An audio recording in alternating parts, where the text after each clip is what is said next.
we're going to Q&A now. If you have a question, please raise your hand. I will call you out by name. Oops, wait. Question to either speaker.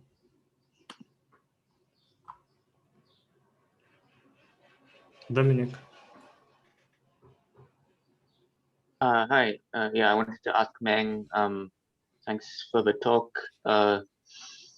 So you said this very quickly. So the emergent symmetry of this stretch superfluid is the same as for a regular superfluid? Yeah, essentially. Same, and this, I guess the anomaly will also be presumably the same. Yes, well, it's right. So essentially what one can do is just diagonalize this K matrix and focus on the zero mode. And that zero mode is just the 2+1 Maxwell theory. It's just that in this context, in this context, this zero mode expands the whole 3D system. So it's a somewhat unusual superfluid, but anomaly and symmetry is the same as a 2+1 superfluid. That is right. So I can call it an ersatz superfluid if I want to. If you want to, yeah, but there's no local autoparameter. Right, yeah, thanks. Yeah. Ethan? Oh yeah, I just had a simple question for Meng. Is there some like intuition for why this ratio of the diagonal and off-diagonal filling levels of the transaminase theory determine the gap in spectrum? There's any intuition? Let me see. So, well, I'm not sure whether this is really a good way to think about it, but I like to think of it as kind of a hopping problem that the diagonal is like, you think of this diagonal as some kind of, you think of the layers as just mathematically as a site, and you have particles hopping on this site, and the diagonal is like a kind of potential, and off diagonal is the hopping between neighboring sites. And we know that if you have the diagonal, the potential larger than the bandwidth, then you don't have any states inside the band gap. And if otherwise you get states inside. I think that's how you get this spectrum. But physically, I probably don't have a great picture to tell.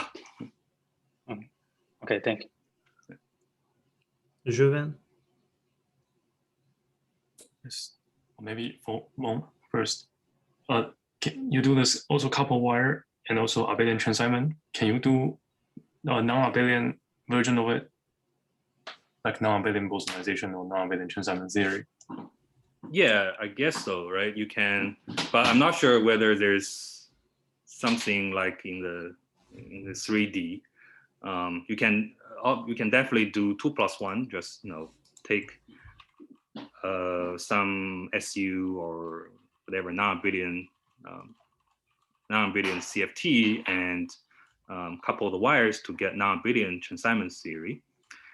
But first of all, I don't think one can write down this kind of layered transaminase theory for non-abelian gauge fields. There's no mutual transaminase for non-abelian gauge fields, as far as I know, for non-abelian continuous gauge symmetry. So I'm not sure whether there's anything similar in 3D that one can write down with non-abelian bosonization.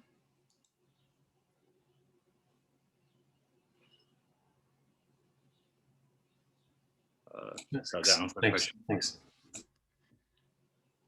Okay, Dominic, again, I guess. Yeah, sorry, I had a follow-up to my previous question. So yeah, a superfluid, a real superfluid, carries dissipationless current, which is famously the property of a superfluid. Does your new one also have that property? That's a good question, because that's something that we are actually still trying to understand. So I guess so, but because of its non-local nature, suspicion that it's going to be suppressed by some kind of 1/L vector. But I'm not sure about this yet. So. All right, thanks.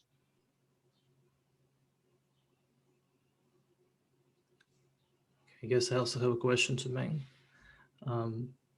If you look at this stack of transaminase theories and you introduce boundary that's parallel that introduces an edge to every layer.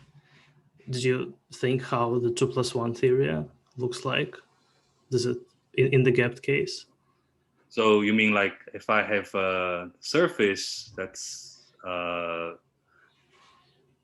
sorry, the surface that is It's perpendicular to the XY perpendicular plane. to the XY plane. Okay. Yeah. So obviously it's going to be not obvious, but you can think of the surface as again some kind of Latinger liquid with this K matrix. I guess that's something. In the gapped case, that's a surface theory, and it's a chiral Latinger liquid. Yeah.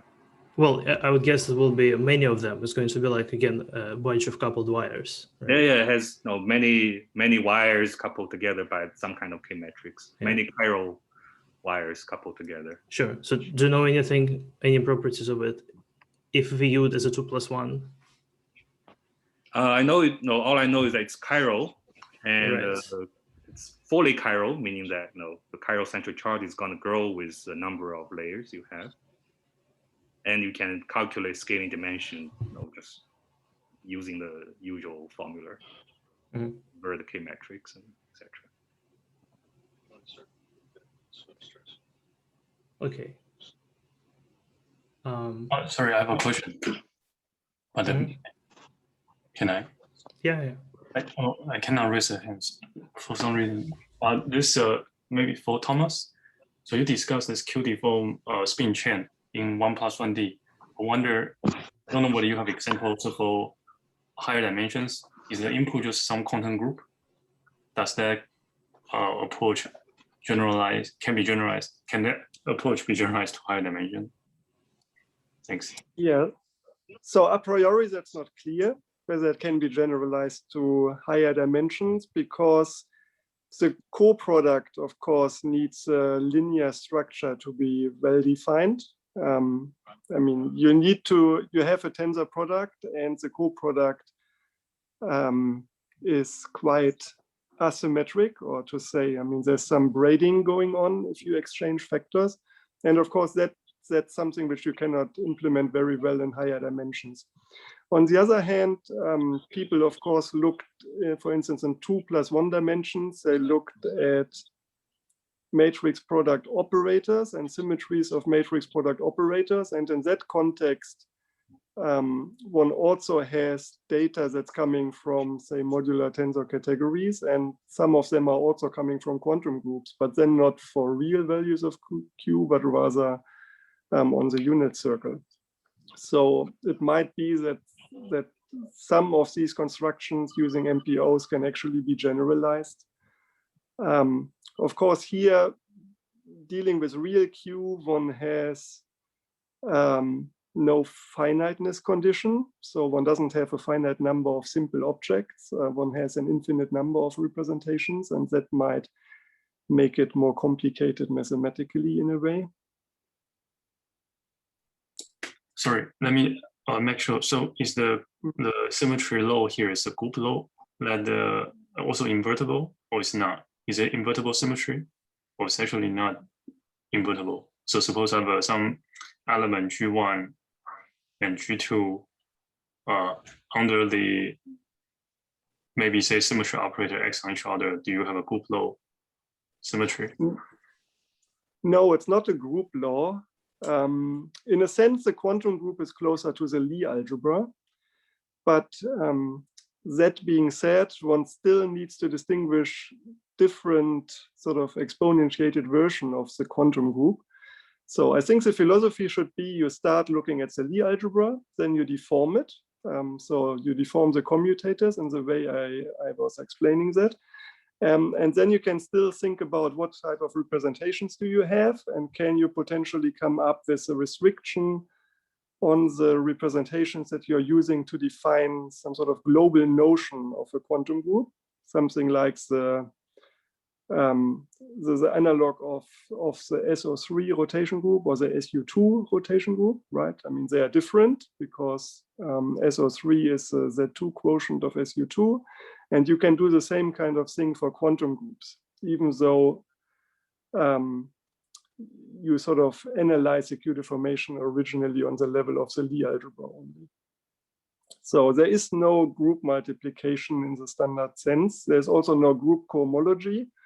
And therefore, these systems completely evade the classifications that exist.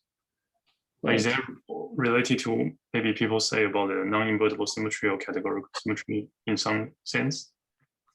Or it's not? I'm not sure. I'm not sure. Suppose the two symmetry generators act upon or fuse with each other, do they have some rule like a fusion splitting type of algebra, or it's not something like that? I didn't think about it.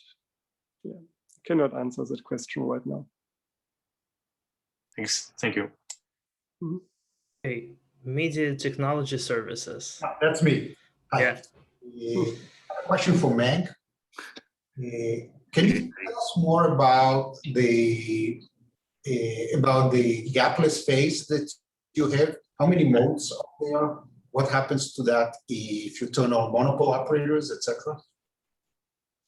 Well, so the only monopole operator that is gauge invariant is one that given by the zero mode of the K matrix, and there's just one of them. For the example that I consider, there's just this unique zero mode operator. And if you can actually turn on that monopole operator, which is non-local in Z, you would gap it out just like you turn on a monopole operator in any 2+1 Maxwell. But if we impose locality in 3+1, then you cannot really turn on that monopole operator because it's really non-local. Any other monopole operator, no, they are not gauge invariant. And how many gapless modes do you have there? I think just one. I mean, there's one gapless point. No, there's one branch of photons, if you like. And related to, what is this implementation of locality? Because you wrote some Lagrangian, and at the level of the Lagrangian, you can write whatever you want, right? There's no locality in the Z direction. So, yeah, well, so formally, I impose a condition that I can only couple gauge fields from neighboring layers, right? I'm not allowing couplings between arbitrarily far layers. So there's a locality in the sense that these gauge fields are attached to layer index I, right? And only write down couplings between neighboring or maybe next to neighbor layers, but not arbitrary far layers. And these are integers, so you cannot have some kind of decay in coupling. It's only an integer. So in that sense, it's local. If you view your model as a model in 2+1 dimensions, yeah, this happens to have some index. Yeah. How do you get these localities? Is this something you impose? I understand you impose it on the original Lagrangian that you wrote down, but you don't know where this system came from. And this is not a principle that you just stare at the Lagrangian and you know it's there. In other words, if it a microscopic model, the microscopic model could be 2+1 dimensional rather than 3+1 dimensional. Sorry, let me make sure I understand the question. The question is, if you just hand me this, if I just have this 2+1 theory, how do I know there's some locality in it? That's a way of asking it, yeah. No, if I stare at the Lagrangian, I can see that. If you start from your Chern-Simons theory, I can see that. But if you start from that Chern-Simons theory, you could just say that you declare that the monopole operator is not there. I thought that usually the situation is that you start from some underlying system, yeah, which does not have the magnetic symmetry, and therefore the monopole operator could be present. So you first make believe it's not there, you analyze the system, and then you turn it on. But in that discussion, your system is 2+1 dimensional, not 3+1 dimensional. Right? This Z direction is something in our mind. It's not in the real system. Unless you have a setup where you think that microscopically the system is 3+1 dimensional. Well, yeah, we do have this microscopic setup that is not in terms of 2+1 gauge fields, but in terms of these couple wires, right? And we can actually map it to this gauge theory. So there is a 3+1 microscopic model that is described, at least we believe, described by this gauge theory. And every feature of this series can be seen from this microscopic model. So, and you can also see that these gauge fields are indeed like indexed by the layers once we do this mapping between the 3+1 microscopic model and the gauge field theory. So, right, so if you just write the field theory, it's kind of arbitrary. You just declare these indices to have some meaning of local layers.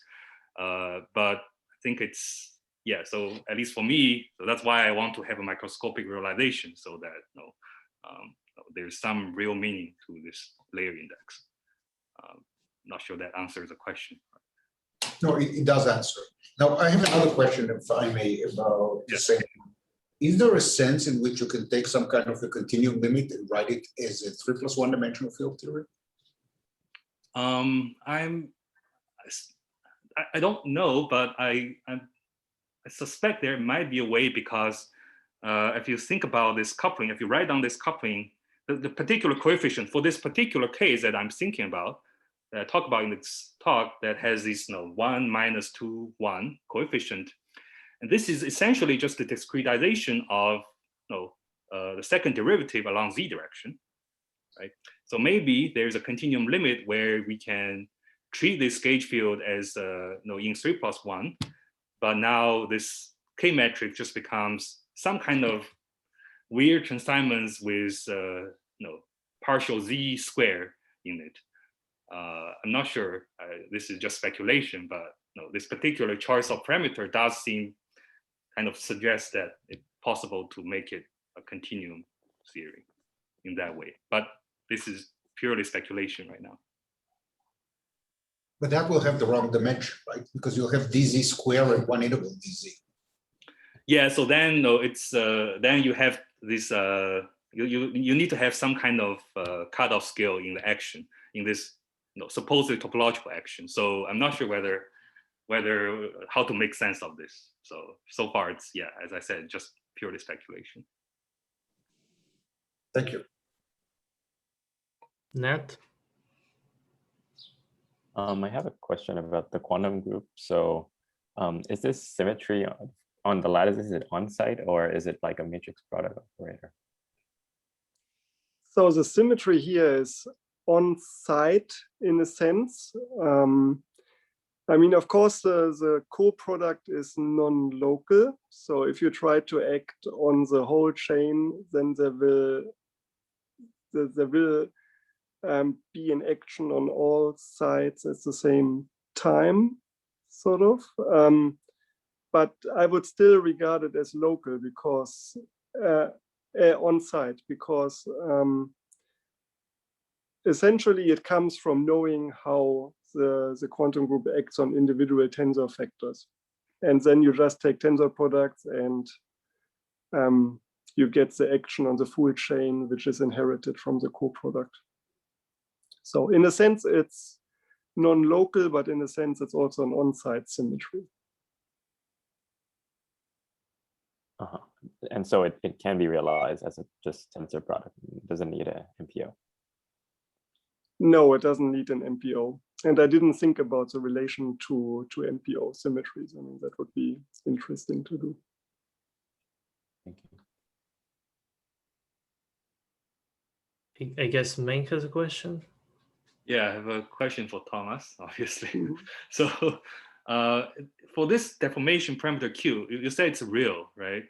So if I think about this quantum group as, let's say, just a level of fusion category, is it semi-simple or not? It's, yeah, so the reason to restrict oneself to Q being real is that it is semi-simple.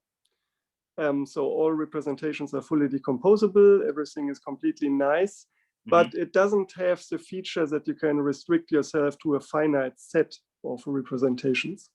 So for that, you need to be at roots of unity, because then you get representations that have quantum dimension 0 and that you can throw away. And if you do that, you end up with a finite set. Okay. So in a sense, the good thing about being at real Q is that the representation theory is identical to the one of SU2, so standard SU2 undeformed. So all the tensor products have precisely the same form. Everything is fully decomposable. All what changes is Clebsch-Gordon coefficients and structure functions. So you mean that the fusion rules between representations are identical to the usual SU2, but now the CG coefficient and 6Js are different? Yep. I see. And if you don't mind, just want to follow up on Nat's question. I think I asked this during March meeting as well, but I want to ask this again, that when you say this symmetry is on-site, can you really write this as like the tensor product of some operator on each side in the usual way? Because you mentioned some co-product that's like... Yeah. So the tricky thing is, if you think about an on-site symmetry, you think about a group action, I mean, an honest group, and you want to have the same group element acting on each tensor factor, right? Mm-hmm. So in this case, that doesn't work quite like this, because the quantum group, at least the way I introduced it, that's closer to the Lie algebra. So you think more about spin addition, right? So if you say you act with the Lie algebra on a tensor product, you say you act on the first factor plus the action on the second factor plus the action on the third factor. And for the quantum group, that's getting deformed a little bit. You still have the action, I mean, you have a sum and you have the action on the individual tensor factors, but then you also get some sort of string that knows about what's going on all the other sides. I see. So in that sense, it's non-local. It's because you cannot restrict the action to one single side in each summand, but it's still on site in the sense that knowing what's happening on one tensor factor, and yeah, if you know what's happening on one tensor factor, you can sort of build iteratively multiple tensor products, similar to the ordinary standard symmetries. I see. Okay. But then you cannot truncate the symmetry in this case. What do you mean? You cannot like truncate the symmetry, have it only act on a region. You can, and I mean, effectively, this is what you are doing when you compute the reduced density matrix, right? You restrict the action on a sub-region, but then you need to be careful about adding these. I mean, you need to work with a twisted version of the trace, so with a quantum trace, in order to ensure that the properties that you would expect are still true.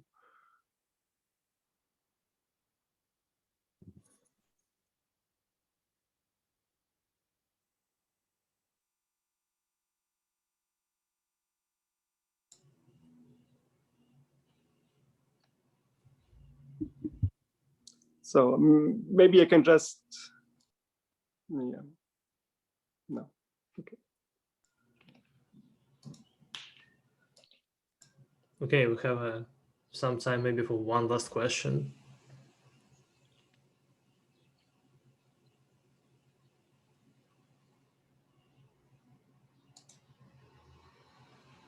Okay, well, if not, speakers, thank you. And Danny, feel free to pick it up in 60 seconds or now. All right, sounds good. Yeah, we'll